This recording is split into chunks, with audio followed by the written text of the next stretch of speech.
Hello everyone, we are back doing some of our summaries. So today we are going to be looking at two things. We're going to be looking at the Munich Putsch and we're going to be looking at the lean years, okay?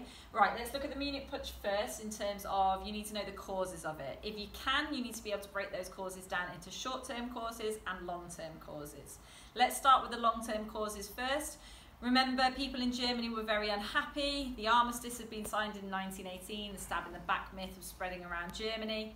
You have got the idea the Treaty of Versailles was signed in 1919. That's creating real hardships for the German people because of reparations, and they had to accept responsibility for the war. So you've got lots of grievances that the German people have, and that's building up over time from 1918 through to 1923. You've also got some short-term causes. So why did Adolf Hitler choose 1923 as his moment to try and attack the Weimar Republic? 1923, remember, you've got the invasion of the Ruhr, where the French invade the Ruhr area of Germany. They take over the control of the factories. That leads to lots of problems like shortage of goods, unemployment, debt, and then you've got the big problem of hyperinflation. All of that's happening in 1923, and Hitler sees that people are very unhappy, and he feels as though this is going to be the time when he can get the support of the German people. So those are our causes, okay, in terms of why we lead into the Munich Putsch happening.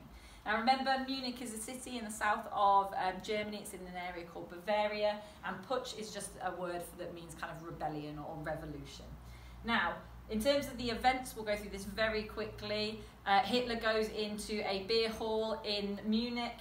Inside that beer hall, you have got the key leaders of the Bavarian government. So you've got von Kahr, von Lossow and von Seisser. He goes in, Hitler does, waves his pistol around, shoots shots into the ceiling and says that he's going to take over Munich, and he will also take over Germany as well as a whole.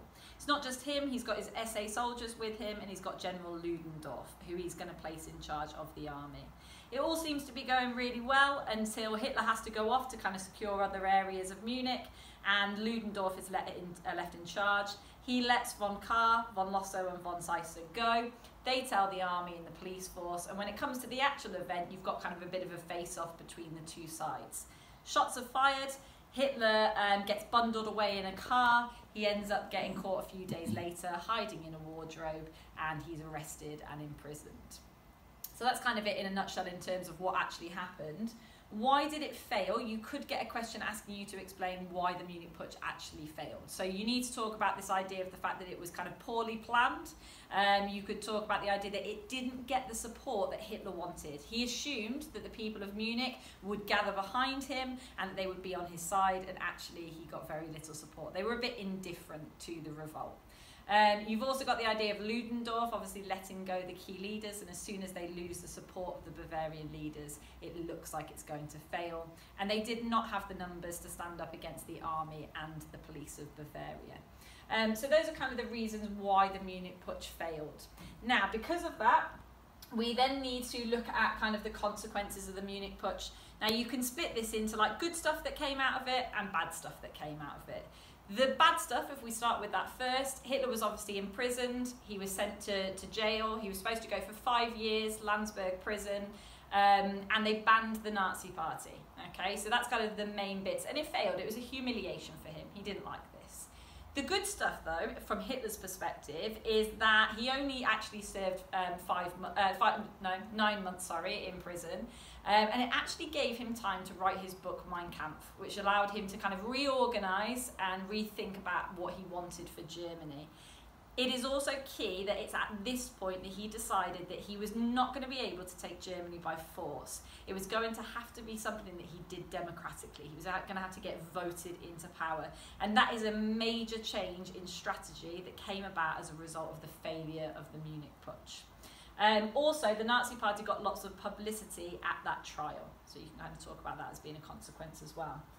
Now, obviously, Hitler gets imprisoned, and we move on to these lean years. Now, you'll see the dates, and they actually coincide with the dates that we refer to as the golden years, and you've seen previous videos where you've looked at kind of why the Republic was doing really well during this time period. Whilst the Republic was doing well, the Nazi Party was not doing so well, okay? Very little support. Remember, when people are happy, support for moderate parties increases, support for extremist groups like the Nazis or the communists decreases. Now these years, the lean years, were used for the Nazi Party to again reshape, reorganise. And the main things are, he wrote Mein Kampf, which, as I said, allowed him to set out his ideas. You've also got the idea that he held the Bamberg Conference, where there was a split in the party, and he basically said that the Nazis were made up mostly of nationalists and socialists, and he pretty much said that the socialism part of it wasn't that important. He gave a speech for 5 hours where he set it out really clearly what he wanted. So he started to organise his party more. He also introduced the Schutzstaffel, the SS. He was getting a little bit worried about the size of the SA, and he kind of set up another paramilitary group which was a lot smaller. In terms of why was there limited support for the Nazis, so they are reorganising, they're reshaping, but actually support for them was really low during this time period. And it's for reasons that we already know. So this isn't new information. Remember, Gustav Stresemann had come in, he was now Chancellor, he'd introduced the new currency, the Rentenmark, that had got rid of hyperinflation. He'd signed the Dawes Plan, he'd signed the Young Plan. They were now getting huge amounts of financial aid from America. German businesses were able to recover and things were good in Germany. And because of that, people didn't really want to support the Nazis. They were happy, okay? Things in Germany were looking good, and so therefore they didn't need to look to extremist parties for support.